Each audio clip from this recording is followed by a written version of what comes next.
Welcome, everyone, to Stepping Into Your Leadership. I'm your host, Christine Courtney. Our goal here is to give you some actionable takeaways that will help you lead your teams. Thanks for joining us on this leadership journey. Let's get started.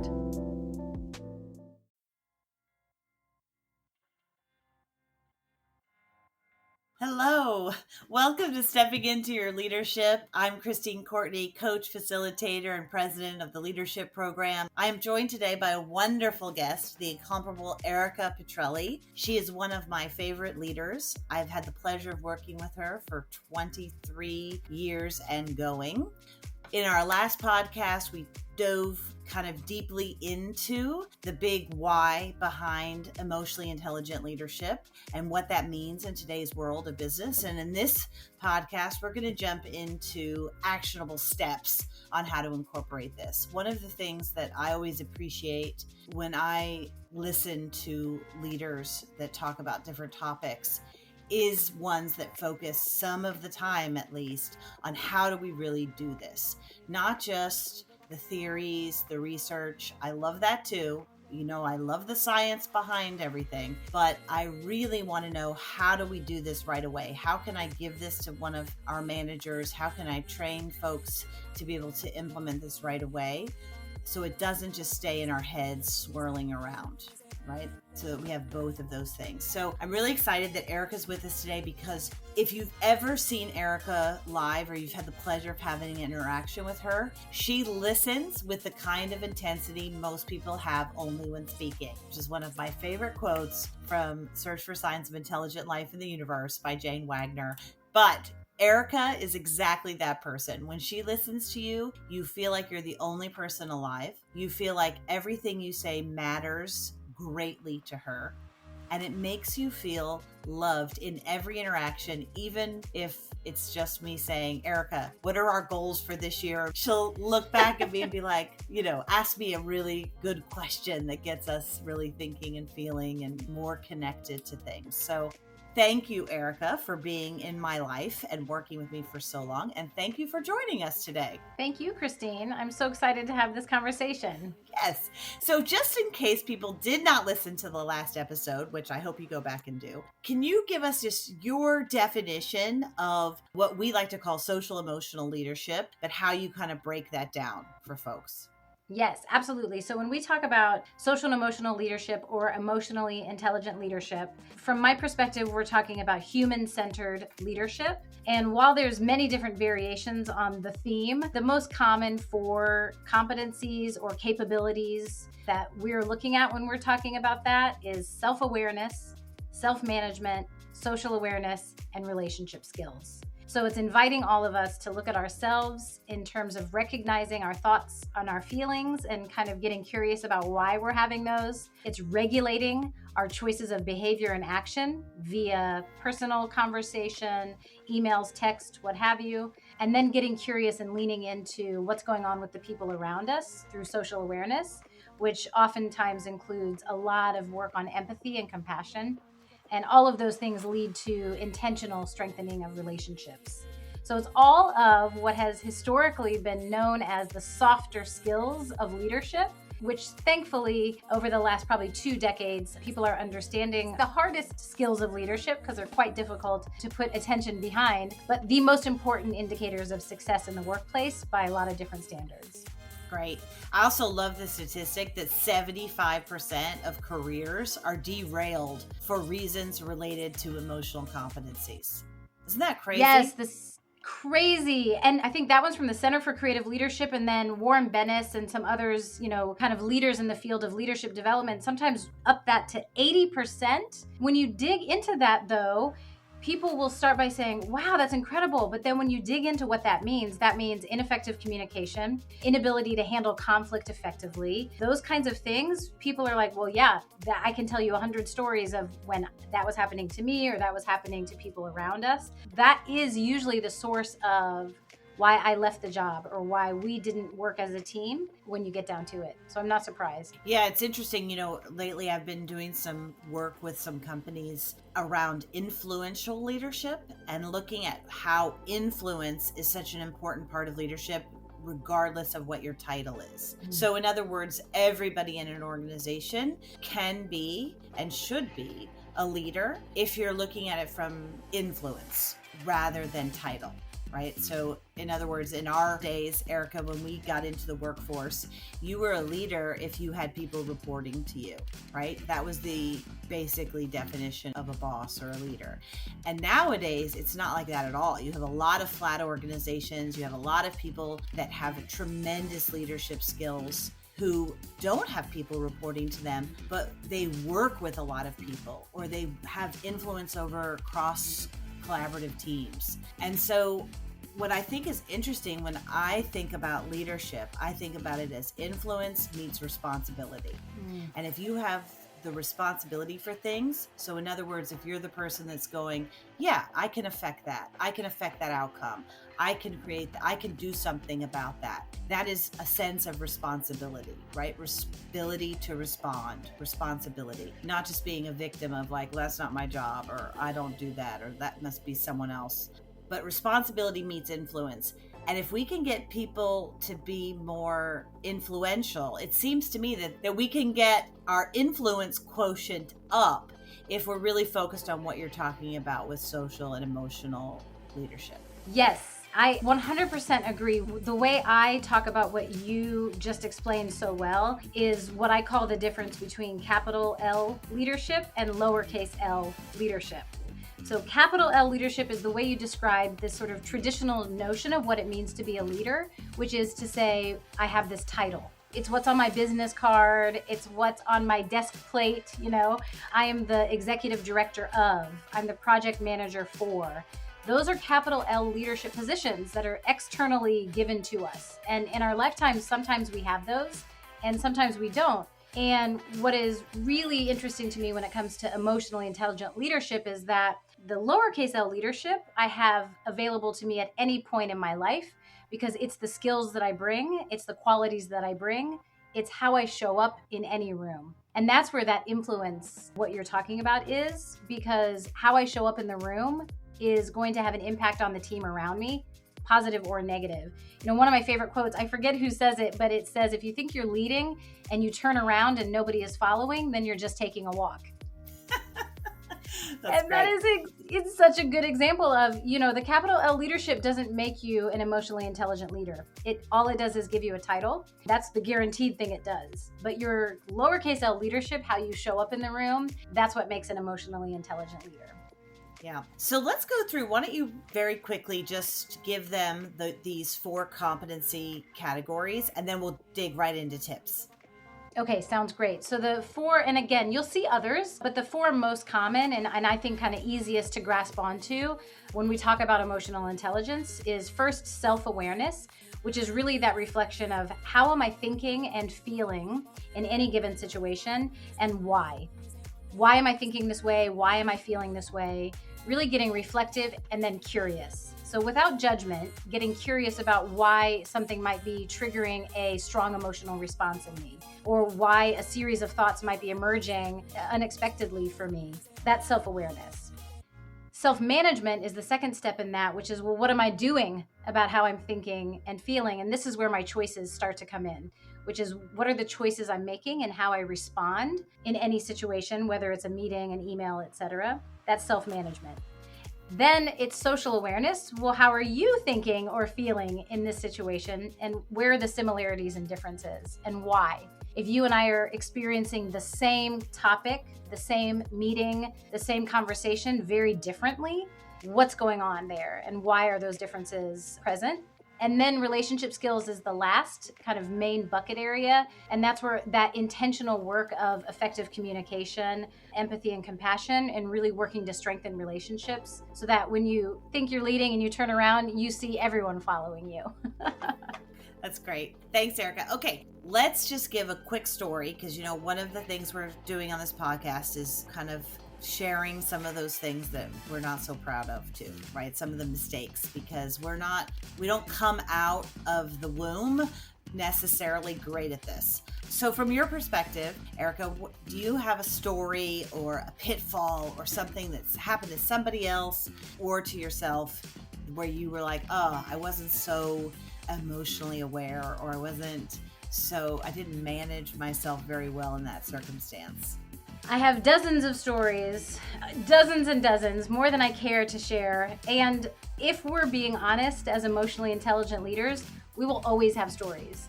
There'll never be a moment in our leadership or our lives where we run out of stories, where we fall short, because the beauty and the difficulty of emotional intelligence is that it's never something we perfect, because every day we're dealing with different stories and different circumstances and different people.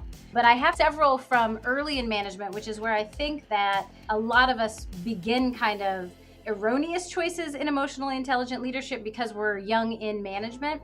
And so we're thinking about the tasks of management. We think about the difference between management and leadership. When I'm managing tasks or projects to move us in a direction forward. And leadership is really how I'm doing that with the people. So dozens of stories there, but one that came to mind recently when I was thinking of what were some of my early cringeworthy stories was there was a woman who was transitioning away from our organization as I was kind of transitioning in. And so we were having a lot of kind of cross work and time as we made this transition, her exit and my entrance. And one very seemingly trivial, meaningless item on the transition task list was a rearrangement of space and kind of shifting out of files and stuff, basically. And this, I think, happens at a lot of organizations. There's the physical task of stuff. And I had said a few times, like, let's make this transition happen. Let's tend to these items. And in my perspective, it wasn't happening in a timely enough fashion.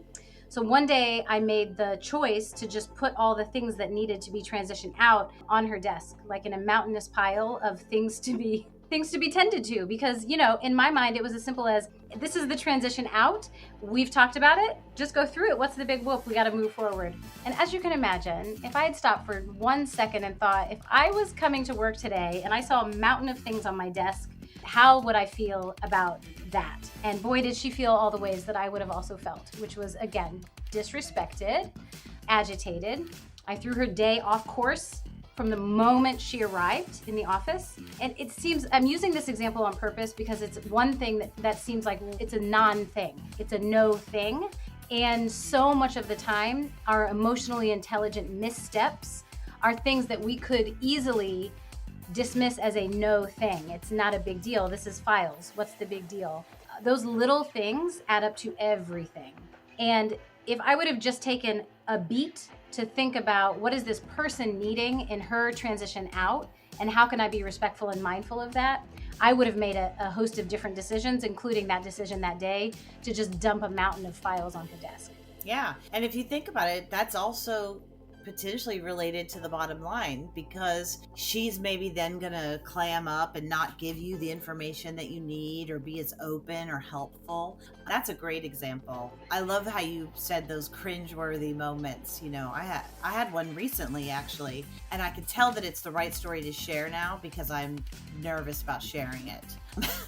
And just like in your story, if I'm defensive about it, if I have that moment of like, why is she so crazy? It's just files. If I have that reaction, I usually know that's an indicator to myself that there's something I need to reflect on and handle a little differently. And for me, even in the past couple of years during COVID, this is even more clear because people are going through so much. And we weren't together in the same office. So whereas I would have been able to maybe feel out that people were struggling, I didn't do that very well on our computers through Zoom or Teams or whatever. And this happened a while ago when the riots broke out in Brooklyn, and after the George Floyd killing and after some of the police brutality that was going on. There were these riots in Brooklyn one evening. The next day, we had our big all-company, all-hands meeting. I certainly knew about the riots that were happening in Brooklyn. I also know that the majority of my staff lives in Brooklyn. And when I came to my meeting, because we were 70% down in revenues because of COVID and because schools had shut down and so much of our work, as you know, is in schools, I was very focused on what I thought was the most important thing of the day, which is how do we survive and get those revenues back up? Or how do I make sure that we're doing everything we possibly can to do that? Yes, that's important. Everyone would agree with that. But that doesn't mean that I didn't need to take a few moments to deal with the obvious thing of what people were struggling with feeling really unsafe, with feeling really unsettled, with feeling scared, frankly, about their lives, their neighborhoods, what the world was for them. Regardless of how I felt or what my focus was, if a large portion of my staff, or frankly, even one or two people, are feeling that afraid, their brains are shut down from anything that I'm going to say and anything I'm going to do to talk about getting them involved in getting our revenues back up is going to fall on deaf ears anyway. So I might as well have taken the time, and I didn't. And someone called me out on it on a forum that we have that people can talk about stuff. And I had that to myself. I had that reaction of defending myself of why what I did was the most important thing to do, right? And I'm rationalizing it. But because my reaction, and of course I've been doing this long enough to know I at least did not have that reaction publicly. I had it in my own house, but because it was so strong, that was an indicator to me of like, oh, Christine, there's something here for you to learn, because whenever I have that strong reaction, there's always something for me to learn. And I think the important lesson for me in that moment was that no matter what is happening, because these things are happening all the time around us, right? There's unrest, there's challenges, there's things that people are dealing with that we can't even begin to know. Some of it's in the news and right in front of our face, some of it's in our neighborhoods, but some of it's very personal. And I think what I'm learning is that to give a little bit of space, even if it's just a couple of moments at the beginning of a large meeting, so that I'm dealing with the reality of the moment. And even though a lot of people in my inner circle were saying to me, no, you were right to focus on what you were focused on. That's the most important thing right now, which is true. And there's something else.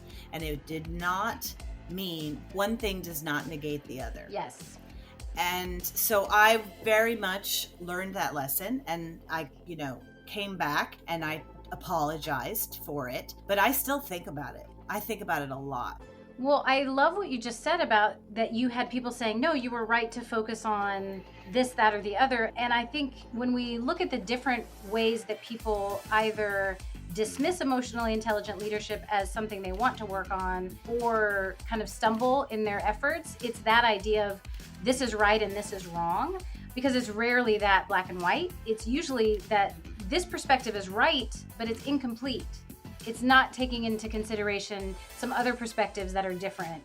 And in that moment that you described, focusing on the sort of benchmarks and necessary steps for what we needed to do organizationally to move forward is right, and maybe incomplete to what was going on with a lot of people that day. And as a leader, it's tending to both. And there is room for both, to tend to both. It's rarely a this or that. It's a this plus that. And how do we just hold space for each other in these moments? That's a great example. Yeah. All right, so here we go, Erika. Usually I ping pong back and forth with tips, but I'm going to have you do a lot of these because you're really good at them, and I'll probably just pipe in when you give me an idea. Okay. So what's your number one tip for how to increase your emotional intelligence? Well, one, which is probably if we forget to do everything else and we only remember one thing in emotional intelligence, this one will take us far, which is the pause. So what I mean by the pause can be literally a pause when you and I are having a conversation and you finish saying something to me that I literally pause before I respond. But sometimes the pause is a little more metaphorical, but it is that space between what's going on around me in a meeting or in a conversation and then my choice of response. The greater the pause, the greater the likelihood that my response is going to be one that is not waking me up 3 nights later with that feeling of cringe or regret. And it sounds very simple, and it's something that we oftentimes don't get right because, and especially when we are emotionally kind of agitated based on what's happening in a moment. If we don't have any pause, it's not a response at all, it's a reaction. Sometimes the reaction is warranted, perfectly on point, and exactly what you wanted to say, but not all the time. The reaction is oftentimes one that we look back later and go, "Ooh, oh man, geez, I wish I wouldn't have said that." Even the smallest pause gives us a little space so that we craft a response instead of react with an emotional whatever is happening in that moment. For emotional intelligence, that's the first thread between self-awareness, self-management, and social awareness. What's going on with me and what's going on with you? And so the simple act of inserting a pause goes a long way in that relationship building, which is the linchpin of emotionally intelligent leadership, is how am I intentionally working on my strong relationships. So if nothing else, I say the pause. Okay. Some people have even said to me, like, but what do I do when I'm paused, right? And I always say, just try to breathe. Because what I find is that I need this one more than anything, especially with my teenagers.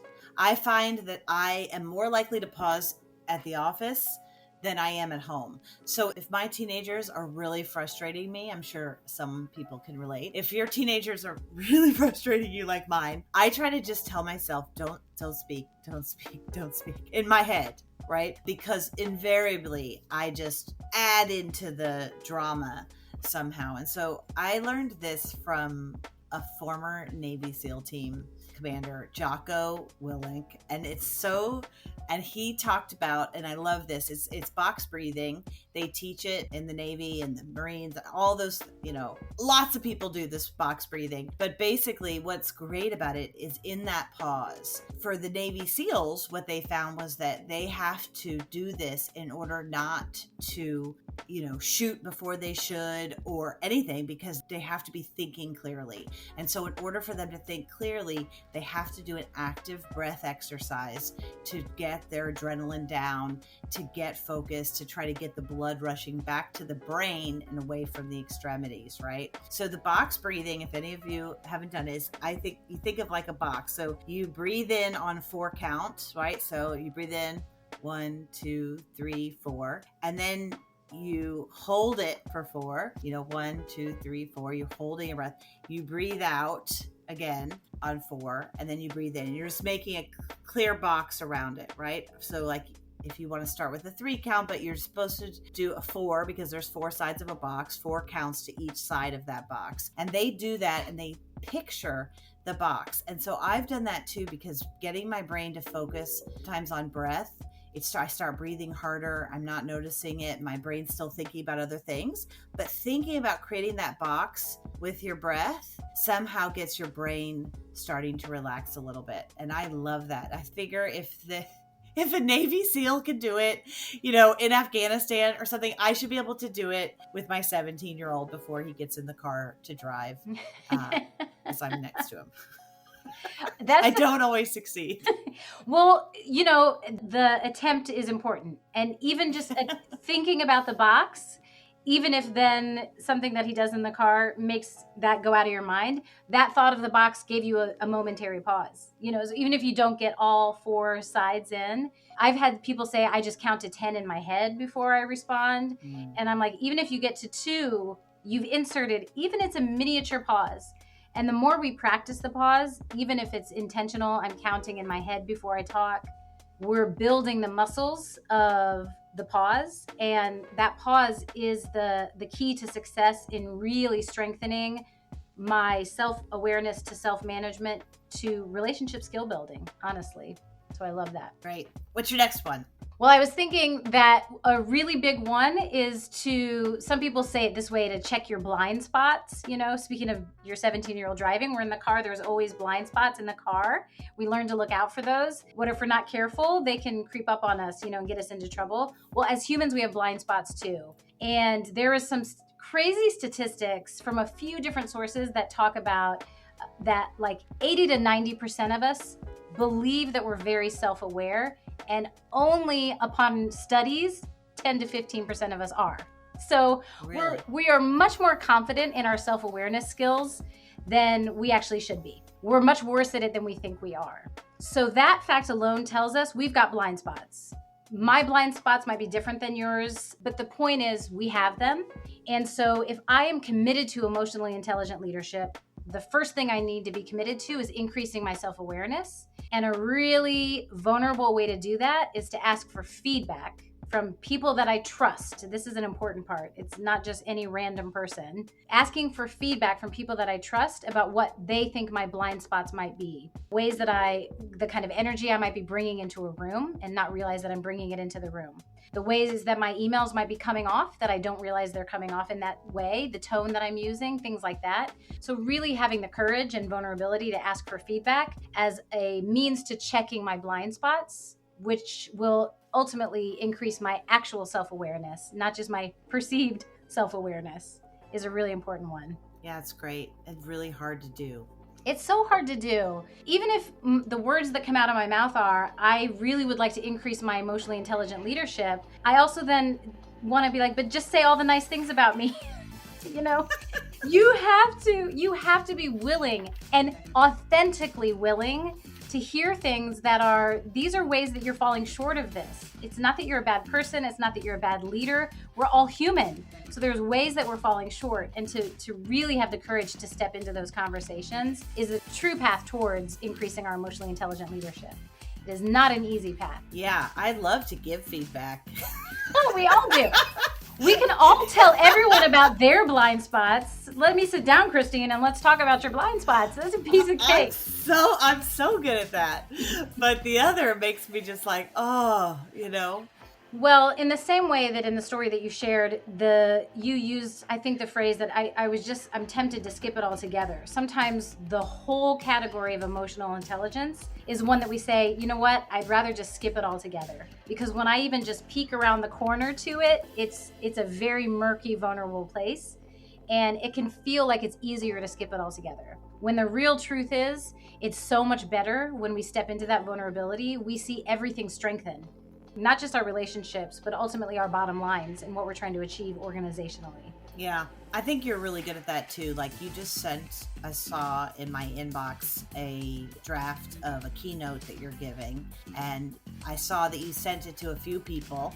So again, the people that you trust for this particular thing. And you said, this is the feedback that I'd like to get from you. This is what it's for. This is how I'm using it. So I love that it was also very specific in your request, not just generally, you know, how am I as a person, but, you know, because I need a little gentle, but specifically on this, how could I approach this differently, or how might I, make it a little bit stronger? That feels easier somehow. Yeah. And in that example, I'm not sending it to the whole team because I know that might be too overwhelming for me to receive that much feedback. So here's a few people, let me get a little bit of feedback because I want it, but I do need it in my sort of small doses. When we think about this as leaders, right? We think if I show a blind spot, which PS we're showing, there are blind spots, so we're showing them, our people see them anyway, but our perception is if I show this weakness or this blind spot, then they'll think less of me as a leader, or they'll question whether I'm fit to lead them toward these goals. When for most of us, when we reflect back on leaders that were most impactful for us, that we were most committed to walking side by side with towards success, they were leaders that showed us their vulnerabilities, because then they made it safe for us to be human too. And so it is a great irony all the time, because our perception of what our teams want in terms of our perceived perfection as leaders is not what they want at all, most of the time. It's true. And as far as a career goes, I can tell you the people that have asked me for feedback for specific things along the way, I do respect them more. You know what I mean? I do think, those people are committed to learning and growth, especially when it's people that don't even report to me that ask me. So it's a really good kind of career tip too. So thanks for that. So, okay, what's another one? You're on a roll. Okay, well, a huge one that I think is related to everything we talk about. Well, empathy is one of the number one when people kind of do a passing glance at emotional intelligence, empathy is usually the one skill or word that emerges from the rest. And in fact, Daniel Goleman, who many regard as kind of the grandfather of emotional intelligence, really shepherding it into the public eye and the public discussion in terms of leadership skill, claims, he puts his flag on empathy as the most important leadership skill. So empathy is a interesting one because we understand it in theory, but how do we put it into practice? How do I increase my empathy? So for me, when I'm thinking about it's not easy at all, but one of the best ways is to challenge my assumptions and try to replace my assumptions with curiosity. Because empathy means I am being with you through whatever you're experiencing without judgment. I'm trying to consider your perspective, even if what you're bringing to me is not anything that I'm familiar with or not an experience I've had before. I'm trying to be considerate of your emotions and try to understand also any emotions that I might be bringing to the table and sit with you through whatever that is. Empathy is not about reaching the quick fix, right? And a lot of us try to quickly come to, well, here's how I would handle it. Here's what I would do. Why are you feeling this way? Shouldn't you be feeling that way? Those are the kind of assumptions we make. If I was in your shoes, I would. A lot of us like to say that we're not judgmental. I'm not judgmental. I'm a very empathetic person. But assumptions, if I start to think about, am I making an assumption about how you should, would be feeling or thinking or acting in a situation? Those are assumptions I'm making, and those are close cousins to judgments. And those kind of thoughts keep me actually outside of empathy, in my opinion. So the way that I challenge those assumptions all the time is to replace them with curiosity.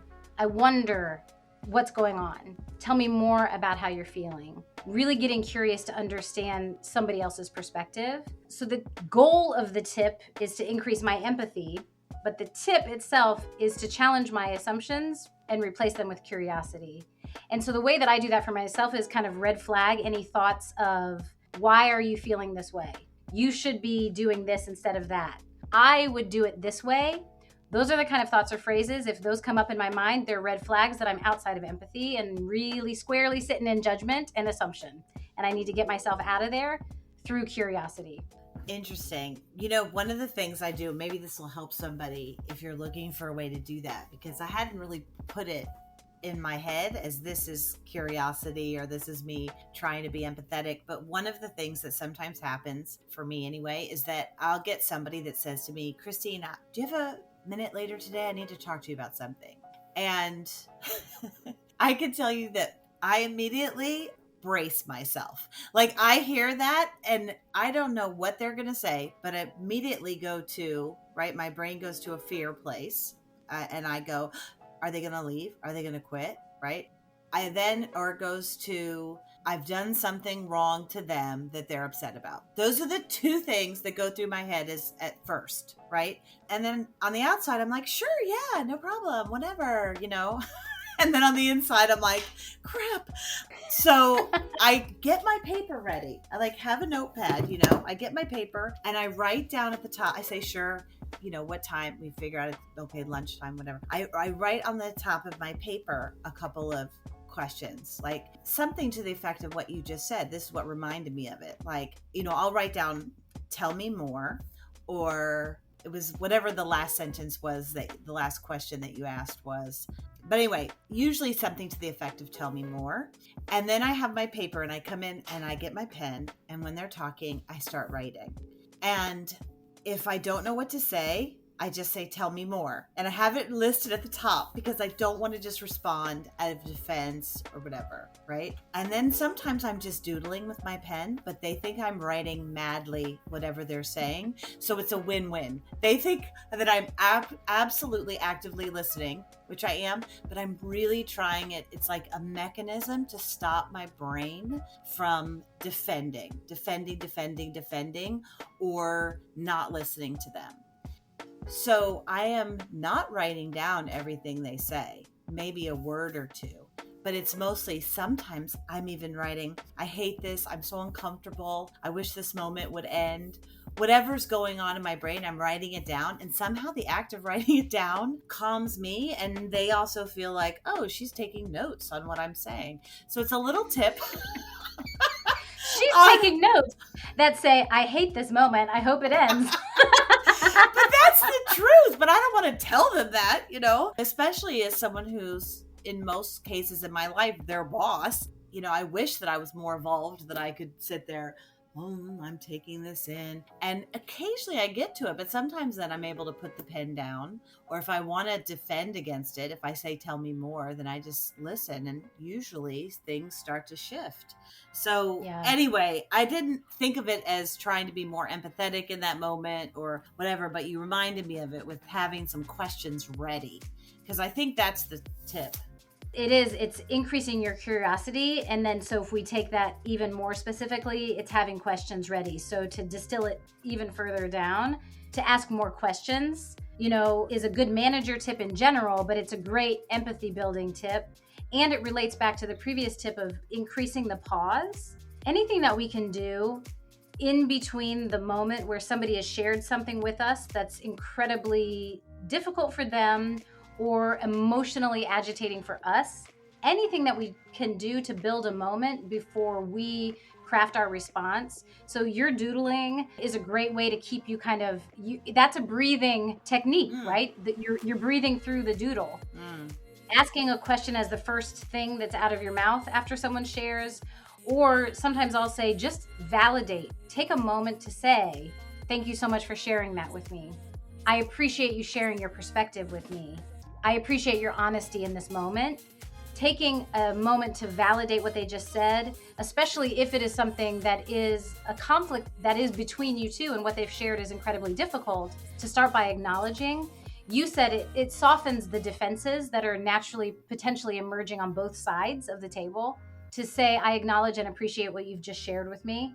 And now I'm going to take a breath and ask some questions that'll help really widen my understanding of what's going on right now. All of those things are empathy in action. Yeah. I have a person that I'm working with, coaching, a CEO, and he is always asking me, like, how do I get to a more positive way of thinking and out of this kind of negative loop that's in my head, because I feel like it's affecting the people around me and maybe my company. And I was just curious what your take on that is, because I think that's something that I see you do really well, is that you've had a lot of difficulties, challenges in your life, and yet you have a really high capability for resilience and bouncing back and looking at things as opportunities. How do you think you do that? Is that just natural? Do you have to work on that? Like, how do you break that down for somebody who it might not come as naturally to, or it doesn't come as easy to as you? And maybe it doesn't. Maybe I'm making that judgment. Well, I do feel like there's almost two questions within the question. The first half of that, when you were talking about the positive, how to switch kind of a negative default way of thinking to a more positive one, is something that, again, I was really inspired by Brené Brown, a question that she posed in one of her recent books about, do you think people are just doing the best that they can? So she posed this question around the country to many groups and ultimately to her husband, and said, I'm curious if you think in general people are doing the best that they can. Because kind of, I think as a study, it was about 50-50, people answering yes or no, Her husband came up with, in my opinion, the best answer, which is, I don't know, but all I know is I feel a whole lot better when I assume that they are. And that speaks to that kind of age-old advice of assume good intent or assume good intentions. When we think about positive thinking, we can fall into a trap of what I think is currently being called like toxic positivity. Let's slap a smiley face on something and call it okay, even if it's not. And that's not the same at all as positive thinking. Positive thinking is, I'm going to assume good intent and that everyone is doing the best that they can. If I genuinely start a conversation or a situation with that mindset, then automatically my perception is more positive. So it's interesting. It's really just assuming good intent as opposed to everything is fine even when it's not. So I think the second part of your question is, I practice that with myself too, of what's the best I can do today, and tomorrow is another day to try again. So really looking at every day as a new opportunity. And if I'm going to break that down even further, every next meeting, so this time together is an opportunity. The next thing I have scheduled today is the next opportunity. So really trying to show up the best I can with each opportunity. And there's a lot of grace and forgiveness when we fall short of what we believe to be our own expectations or standards, Yeah. And if anything that these past few years have taught us, in COVID, is that even out of really difficult times, opportunities arise. Mm-hmm. And there are things that where we are as individuals and also as a company where we would not be if we had not been through these immense challenges. And I'm trying to get to that a little bit faster. So I'm trying to challenge myself, instead of it taking me weeks, months to get to that realization, to try to say, okay, when something difficult is going on, what's the gift I'm learning right now? What is the knowledge that I'm learning? What is the basis of inspiration? What is the power that is growing in me because I'm going through this? And that's one of the things that I'm trying to look at. In our business, schools shut down here in New York City, and they were shut down for the remainder of the entire year during COVID. And we, before then, did not have any way of facilitating classrooms or after-school programs or leadership development programs online. But boy, did we learn fast. I think it was 1 week and we were up in, offering New York City classrooms and so forth opportunities to do their classrooms online. And that really built something that we would not have been able to build beforehand because we weren't forced to. Mm-hmm. So now I kind of think of okay, what's the next thing like that? What's next? I'm reading a book now called The Obstacle is the Way, and it's based on that notion of there's nothing good or bad, but thinking makes it so. And really this idea of the obstacles are not the things that get in our way. The obstacles are the way, as are the blessings and what we would consider to be the gifts and the celebrations, that all of it is life. And it's our choice in how we respond and react to any given moment of putting value of good or bad on that moment. That really is a choice that we have to make. Even in the things that on the face of them seem like the most devastating circumstances, there's still a choice there, and there are still blessings and gifts to be found, but we have to make those internal and intentional choices to shift our thinking. And so to bring that back to our emotionally intelligent leadership, it is in those difficulties organizationally to find the bright spots, or to look at how are we navigating through this moment, which is not either what we expected or not what we wanted for our organization. What's our next action? What's our next choice? And it's not something that's happening to us. It's something we're working through together. Thank you. One last thing I want to share with you, Erika, because I use this as an example in a lot of the leadership development trainings that we do. And since I have you here, I'm going to tell you what this is, but I think it's also a tip, so I'll share it with everybody. One of the ways I think that you can express kind of empathy and asking for feedback and all of that at one go is kind of asking people how they prefer to work. And it's really great if you do that on a piece of paper. So we ask some folks sometimes, how do you prefer to get feedback? How do you prefer to get assignments? Whatever these kinds of questions are, how do you relate to deadlines? Do you like to do things last minute? Do you like ample lead time? Do you like a mixture of both? Whatever those kinds of questions are, ask up front. So at some point, probably, 15 years into working together, I decided to ask people this. And people turned in their forms, whatever, and maybe it was 10 years into it, I don't know. People turned in their forms. I'm sure I looked at them at the time and then, filed them away. And I started teaching this again kind of recently. And I was reminded of a moment that you and I had where all of a sudden I felt like, here we've worked together so great. We sat next to each other for years and years and years. We've worked together so well for so long. And we kind of hit a bumpy spot. And I felt like nothing was kind of working.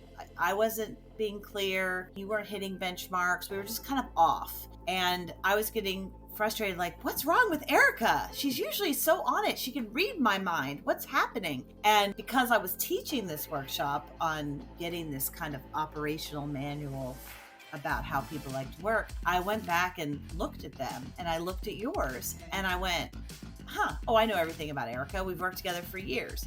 And because it had been 17 years. So I looked at it and I went, oh my God. She just said here specifically that her, love language, quote unquote, but the way that she likes to work is that she likes to get things by email so that she can think through it and ahead of time and be prepared and come in. And, my preferred way is to just call you the moment I have an idea and just talk through it until you get it.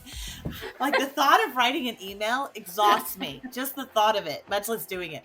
And then I thought back to how you do that for me. You send me these emails of here's all the things I'm thinking, and then I glance through them and then I call you right away, right? And so I thought, oh my God, Christine, this woman has been flexing to work your way for almost 20 years. Maybe it's time you sent her an email. So I sat down that night and I wrote down, I don't even know if I did this that I thought about it, but I wrote down this email and I said, Erika, these are the things that I'd like to focus on in our next meeting. Let's go do. It was probably a page and a half. It was very long for me, right, to think through that. And I wrote it, I sent it to you, and you wrote back right away. And you were like, oh my God, I love this email. Thank you so much. I'm on it. And I thought, oh my God, I just loved her. In this very work-focused way, I just gave her some empathy, met her where she's at, however you want to call it, and it shifted something, right? And I can't say that I've written that many emails since then to you, but I do have that understanding of okay, occasionally I need to flex and do it your way. And you do it my way, sometimes I'll do it your way. It's a dance, right? And so I just learned that in that moment. I share that with everybody else when I teach this. So I just thought I have to share it with you. So I'm sorry that it took me so long to realize it, and I'm going to try to be better. I love that story for many reasons, but the best thing that you said was, I just loved her in that moment. There was an article years ago in Fast Company or Harvard Business Review that talked about the number one way that employees feel engaged in the workplace was that they felt loved. Wow. And they didn't always use that word because, again, love in the workplace, but that's what they meant. Whatever words they were using, it's that they felt seen, heard, and valued by their supervisors, their peers. And so your example is such a good one for all of us to remember when we're thinking about who we work with. Are we paying attention to their love languages in the workplace, which is, how do you like to be communicated to? When do you like to be communicated to? Those kinds of things. They seem so simple, and we oftentimes, going back to assumptions, we make assumptions that the way I work is the way you work. The way I want this is the way you want it, and those assumptions are more often wrong than right. So that's a great story for remembering to love each other in that very tangible, specific way. So thank you for that. Well, I love that you're saying, that really love in the workplace is being seen, heard, and valued. I'm going to take that as the last word of the day today: seen, heard, and valued. And that's probably the best tip anybody could have in terms of their social emotional leadership. So thank you, Erika Petrelli, for being here. Thank you, Christine. And thank you guys for joining us. We hope you listen up next time. We're going to focus on another leadership topic and dig deep in with a special guest that'll be joining us that we'll reveal then. So thank you. Thanks to everybody. Have a great day.